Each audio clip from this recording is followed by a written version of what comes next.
Ada satu penghancur dari segala macam bentuk kenikmatan yang ada ini. Apa dia? Al-maut, kematian. Sahabat yang dicintai Allah, apapun kita, rumah akhir kita adalah kubur.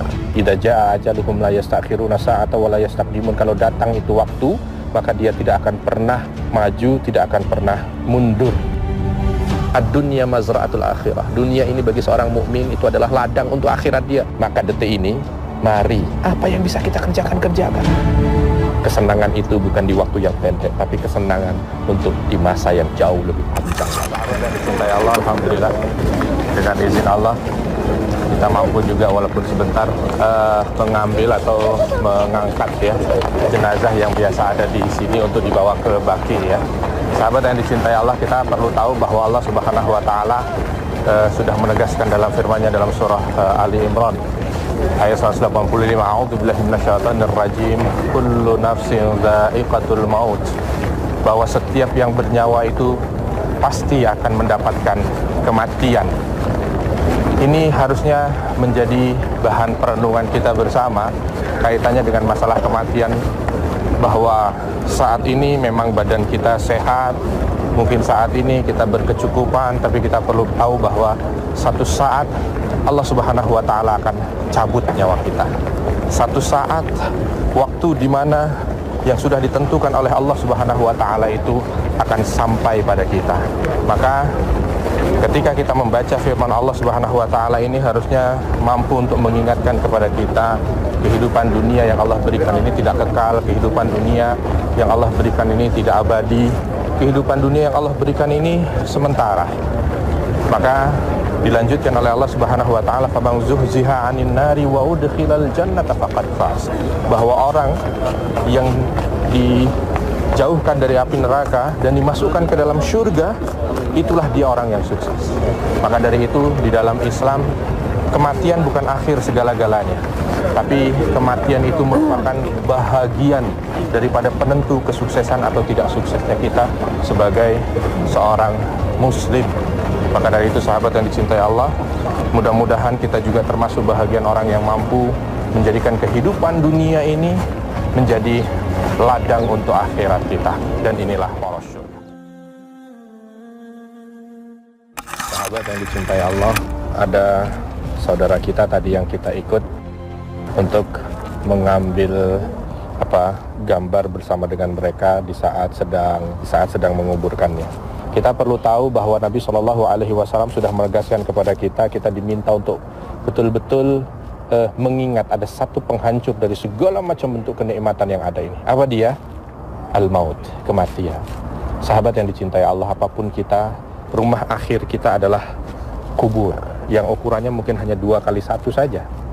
Apapun kedudukan kita, banyaknya harta kita, semua orang-orang yang kita cintai pun akan menghantarkan kita untuk masuk ke dalam kubur kita. Banyak pelajaran yang bisa kita ambil dari sini ketika Rasul mengatakan bahwa kematian itu adalah merupakan pelajaran gitu.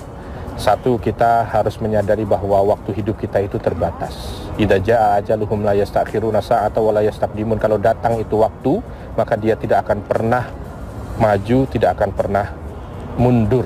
Maka dari itu sahabat, yang perlu untuk kita perhatikan adalah bagaimana kita ini betul-betul bisa memanfaatkan waktu yang Allah berikan dalam hidup kita ini semata-mata hanya untuk mencari ridha Allah. Perbanyak ibadah kita kepada Allah Subhanahu wa taala, karena bekal kita ketika kita sudah ada di dalam kubur itu tidak lain hanyalah amal kita saja.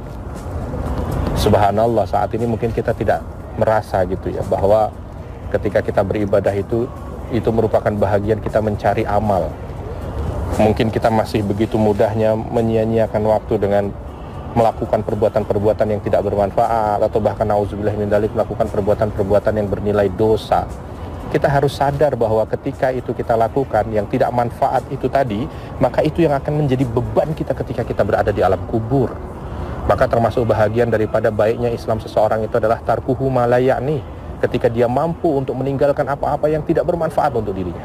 Ini pelajaran yang luar biasa. Sadari bahwa hidup kita itu ada waktunya sementara, dan kita harus mampu untuk betul-betul memanfaatkan waktu yang ada ini dengan sebaik-baiknya. Yang kedua, sahabat yang dicintai Allah, kita juga perlu tahu bahwa kematian ini merupakan akhir dari ujian yang Allah berikan kepada kita, sukses atau tidak kita. Maka dari itu kita harus berusaha setiap saat ini kita hiasi dengan hal-hal yang baik, sehingga kita mampu untuk menjalani akhir hidup kita itu dengan husnul khatimah, dengan keadaan yang paling baik. Dan itu adalah anugerah terbesar yang Allah berikan kepada kita. Tentu ada beberapa tips, salah satu tipsnya adalah kita mohon terus kepada Allah Subhanahu wa Ta'ala. Kita minta kepada Allah, ya Allah, berikan kepada hamba ini kematian yang husnul khatimah. Berikan kepada hamba ini akhir yang baik dalam kehidupan hamba, ya Allah. Karena kalau akhir itu baik, maka insya Allah kehidupan berikutnya itu adalah kehidupan yang penuh dengan kebaikan. Kita dengar berita saat ini ada orang meninggal dalam keadaan sholat, ada orang meninggal dalam keadaan baca Quran, tapi di sana ada orang meninggal dalam keadaan mabuk, orang meninggal dalam keadaan berjudi. Nauzubillah min dzalik. Ya, gambaran yang ada itu adalah bahagian daripada bagaimana nanti akhir hidup kita.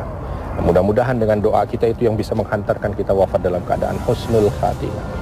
Sahabat yang dicintai Allah, mungkin saat ini ketika kita sedang pegang HP, ketemu ada tulisan innalillahi wa inna ilaihi rajiun, telah berpulang ke rahmatullah fulan bin fulan, nama orang ditulis di situ dan kita yang baca. Satu saat nama kita yang akan tertulis di situ dan orang lain yang akan membacanya. Maka persiapkan untuk kehidupan kita setelah kematian, supaya kehidupan setelah kematian ini jauh lebih baik dibandingkan kehidupan dunia kita. Dan inilah poros surga. Yang dicintai Allah, bagi kita yang saat ini mungkin pernah ditinggal oleh orang-orang kita terkasih gitu ya, baik itu anak kita, orang tua kita, saudara kita, teman kita, kita harus sadar bahwa memang begitulah fitrah yang Allah sampaikan kepada manusia. Kita akan diuji. Walana beluwanakum bisyai'im minal khawfi wal ju'i wa naqsim minal amwali wal anfusi wath thamarat wa basyiris sabirin, bahwa kita akan diuji oleh Allah.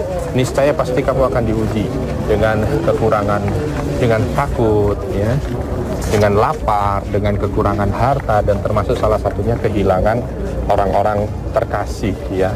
Maka dari itu sahabat, kita harus pandai untuk juga menyikapi hal yang seperti ini. Karena terkadang saya melihat dan kita mendengar bersama ketika ada orang yang ditinggal wafat oleh orang yang dia sayangi, tiba-tiba keimanannya goncang, tiba-tiba keimanannya itu bahasanya itu mungkin dia agak sedikit terganggu gitu. Nah, ini yang perlu kita sadari bersama, bahwa kematian itu jangan sampai dijadikan sebagai sesuatu yang membuat kita itu jauh dari Allah. Justru ketika kita itu ditinggal wafat oleh orang yang kita cintai, kita harus meningkatkan keimanan kita kepada Allah. Kita sadar, oh ternyata memang Allah sedang uji saya. Yang kadang-kadang cinta saya terbagi dengan seseorang. Nah, Allah Subhanahu wa Ta'ala meminta agar kecintaan ini murni hanya diberikan kepada Allah Subhanahu wa Ta'ala. Ya, salah satunya adalah bagaimana kita itu menjadikan kematian itu bahagian daripada bukti cinta kita kepada Allah Subhanahu wa Ta'ala. Ya Allah, memang aku mencintai dia, tapi ketika engkau ambil dia, ini tidak akan melunturkan cintaku kepadamu. Itu yang harus kita pahami bersama sahabat. Dan sahabat yang dicintai Allah, kita juga perlu tahu bahwa bukti cinta itu bukan hanya sekedar dalam kata-kata ya. Jadi kalau seandainya saat ini kita begitu cinta kepada orang, lalu dia dicabut nyawanya oleh Allah Subhanahu wa Ta'ala, kita harus berpisah dengannya, maka buktikan itu dengan doa kita. Karena salah satunya sunnah ketika kita datang ke pemakaman begini itu, selain dari mengingat mati, adalah kita mendoakan mereka gitu. Jadi banyaklah doa, terus doakan. Apalagi kalau itu adalah orang tua kita. Rabbighfirli wali walidayya, Rabbighfirli wali walidayya. Allah ampuni hamba dan ampuni kedua orang tua hamba. Karena doa seorang anak kepada orang tuanya itu menjadi anugerah terbesar bagi orang tua ketika dia ada di dalam kuburnya. Dalam beberapa riwayat disebutkan ada orang yang di dalam kubur itu kaget gitu, karena ternyata siksanya dikurangi dan nikmatnya diangkat, derajatnya diangkat oleh Allah. Rabb ayu syai'in hadza, ya Allah ini apa ya Allah, tiba-tiba kok aku dikurangi siksaku dan dinaikkan derajatku. Dijawab singkat, waladuka istaghfaralaka, anakmu detik ini sedang mendoakanmu. Subhanallah sahabat, ternyata orang-orang terkasih yang sudah meninggalkan kita wafat, itu yang dia minta adalah bagaimana kita mampu mendoakan mereka. Doa tidak panjang, tidak butuh waktu, tidak keringetan, tidak butuh tenaga, tapi ternyata sangat berharga untuk mereka sahabat. Maka ini yang harus betul-betul kita pegang gitu. Setiap kesempatan yang Allah berikan kepada kita, kita doakan mereka. Saat berangkat kerja doa, pulang kerja doa, waktu senggang doa, sampaikan kepada mereka agar apa yang kita mampu untuk kita kerjakan itu mampu memberikan manfaat untuk mereka. Mudah-mudahan ini menjadi pengingat untuk saya pribadi dan kita bersama, bagaimana kita mampu membuktikan cinta kita kepada orang yang kita sayangi ketika mereka sudah meninggal dunia. Salah satunya adalah dengan doa kita untuk mereka, dan inilah poros.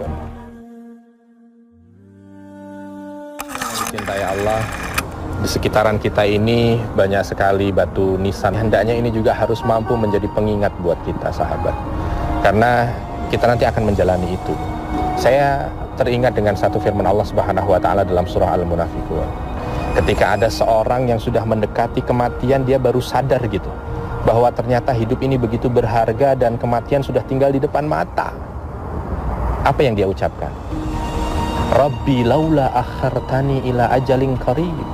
Dia minta, ya Allah tolong dong undurin dikit ya Allah, mudah-mudahan saya dengan diundurkan sedikit waktu hidup saya itu saya bisa bersedekah, saya bisa beramal baik. Ya Allah, alangkah kasihannya orang seperti ini, sahabat. Dia punya kesempatan begitu panjang tidak dia gunakan, tapi begitu sudah sampai di akhir dia baru bermasalah, minta diakhirkan waktunya, minta ditambah waktunya. Nauzubillah min dzalik. Mudah-mudahan kita tidak masuk bahagian orang-orang yang seperti itu. Maka jangan sia-siakan kesempatan yang sudah Allah berikan. Kita lagi kepikiran pengen bersedekah, kita punya uang, langsung aja. Gak usah mikir nanti gimana nih, saya biasa hidup, saya masih butuh ke pasar makan apa segala, udah tinggalin dah itu. Karena memang tujuan hidup kita sebenarnya adalah mengumpulkan segala macam kebaikan, sebanyak-banyaknya amal saleh. Nah, kalau sudah masuk di dalam kubur, ada juga yang diceritakan oleh Allah Subhanahu wa taala dalam surah Al-Mu'minun. Qala rabbirji'un, minta tuh, ya Allah balikan aku ke kehidupan dunia lagi, minta dikembalikan lagi ke kehidupan dunia. Subhanallah, udah dalam kubur dia baru tahu di dalam kubur ternyata kehidupannya seperti itu, disiksa karena dia tidak bisa mengumpulkan banyak amal, kurang amal, banyak dosa. Akhirnya dia katakan, ya Allah saya sadar ya Allah, sekarang saya tahu ya Allah, rabbirji'un, balikan aku ke dunia lagi. Mudah-mudahan aku bisa mengerjakan amal soleh yang aku tinggalkan walaupun hanya sedikit saja ya Allah. Luar biasa kalau sudah seperti ini, sahabat ya. Jangan sampai dua kejadian ini ada pada kita. Sudah mendekati sakaratul maut dia baru sadar, atau sudah masuk ke dalam kubur dia baru sadar. Maka detik ini, mari apa yang bisa kita kerjakan. Punya kesempatan bisa baca Quran, punya kesempatan bisa sholat sunnah, punya kesempatan bisa pengajian, punya harta sedekahkan. Jangan tunggu nanti, jangan berpikiran ngumpulin, jangan berpikiran malas dalam kehidupan dunia. Ad-dunya mazra'atul akhirah. Dunia ini bagi seorang mukmin itu adalah ladang untuk akhirat dia, bukan untuk bersenang-senang. Nanti senang-senangnya di kubur, nanti senang-senangnya di akhirat. Kita hidup di dunia hanya 60-70 tahun, di kubur bisa ratusan ribuan tahun. Saatnya bagi orang cerdas berpikir bahwa kesenangan itu bukan di waktu yang pendek, tapi kesenangan untuk di masa yang jauh lebih panjang lagi. Dan inilah porosnya.